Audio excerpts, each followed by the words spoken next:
Holidays-nale, அது நம்ம GT Holidays தான். GT Holidays, South India's #1 travel brand.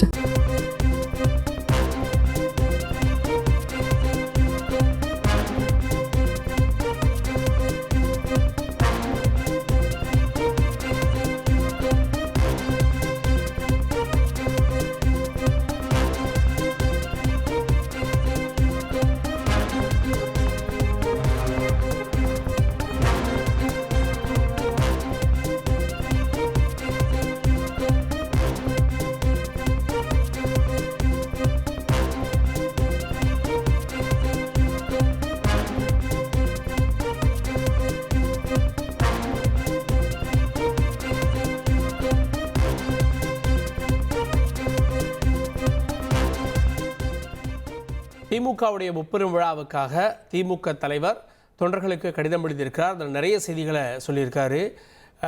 கொள்கை இல்லாமல் கூட்டம் சேர்த்து கூக்குரலிட்டு மக்களுக்கு இடையூறு ஏற்படுத்தக்கூடிய இயக்கம் அல்ல திமுக அப்படின்னு குறிப்பிட்டிருக்கார். செய்தியாளர் ரமேஷ் கூடுதல் விவரத்தோடு இணைக்கிறார். ரமேஷ், இந்த கடிதத்தில் சொல்லப்பட்டிருக்கக்கூடிய வேறு செய்திகள் என்ன?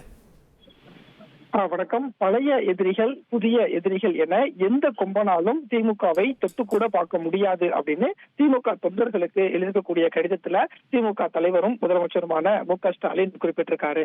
அதாவது திமுகவினுடைய முப்பெரும் விழா செப்டம்பர் 17ஆம் தேதி கரூர்ல நடைபெற இருக்கிறது. இந்த முப்பெரும் விழா தொடர்பாக தான் திமுக தொண்டர்களுக்கு திமுக தலைவர் மு.க. ஸ்டாலின் கடிதம் எழுதியிருக்கிறார். அந்த கடிதத்துல திராவிட முன்னேற்ற கழகம் என்னும் கொள்கை உறுதிமிக்க எஃகு கோட்டையை தொட்டு கூட பார்க்க முடியாது என்று உங்களில் ஒருவனாக நானும் என்னுள் கலந்திருக்கும் திமுக தொண்டர்களுக்கும் சூளுரைக்கும் ஒரு திருநாள் தான் திமுகவின் முப்பெரும் விழா என்று அந்த அறிக்கையில குறிப்பிட்டிருப்பதை பார்க்க முடிகிறது. அதே மாதிரி மத்திய பாஜக அரசின் வஞ்சகத்தாலும் அதனிடம் அடிமையாக இருக்கின்ற அதிமுகவின் துரோகத்தாலும் நாம் இழந்தவற்றை மீட்கும் முயற்சியில கடந்த 4 ஆண்டுகளாக பெருமளவு முன்னேறி இருக்கிறோம் அப்படின்னும் அந்த கடிதத்துல முதலமைச்சர் குறிப்பிட்டிருப்பதை பார்க்க முடிகிறது. அதே மாதிரி திமுக முப்பெரும் விழா என்பது நம்மை நாமே ஊக்கப்படுத்திக் கொள்ளும் திருவிழா அப்படின்னும் முதலமைச்சர் அந்த அறிக்கையில குறிப்பிட்டிருக்கிறாரு.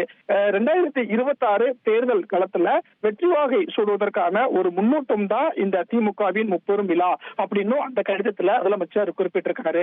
அதே மாதிரி கொள்கை இல்லாத கூட்டங்களை சேர்த்து கூக்குரலிடும் இயக்கம் திமுக இல்ல அப்படின்னும் மக்களுக்கு இடையூறு செய்யக்கூடிய இயக்கமாக திமுக எப்போதும் இருக்காது அப்படின்னும் அந்த அறிக்கையில முதலமைச்சர் மு.க. ஸ்டாலின் சுட்டிக்காட்டியிருக்காரு.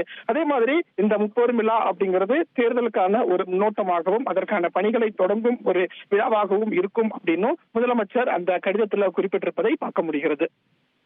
கூடுதல் விவரங்களுக்கு நன்றி ரமேஷ். திமுகவுடைய முப்பெரும் விழாவுக்கான கடிதத்தை திமுக தலைவர் முதலமைச்சர் மு.க. ஸ்டாலின் எழுதியிருக்கிறார். அதில் கொள்கை இல்லாத கூட்டத்தை சேர்த்து கூக்குரல் இடக்கூடிய இயக்கம் திமுக அல்ல, பொதுமக்களுக்கு இடையூறு செய்ய மாட்டோம் அப்படின்றதையும் அவர் தெரிவித்திருக்கிறார். பழைய புதிய எதிரிகளால் திமுகவை தொட்டுக்கூட பார்க்க முடியாது என்றும் தெரிவித்திருக்கிறார். அதனை சற்று முன் கிடைத்த செய்தியாக பார்த்தோம்.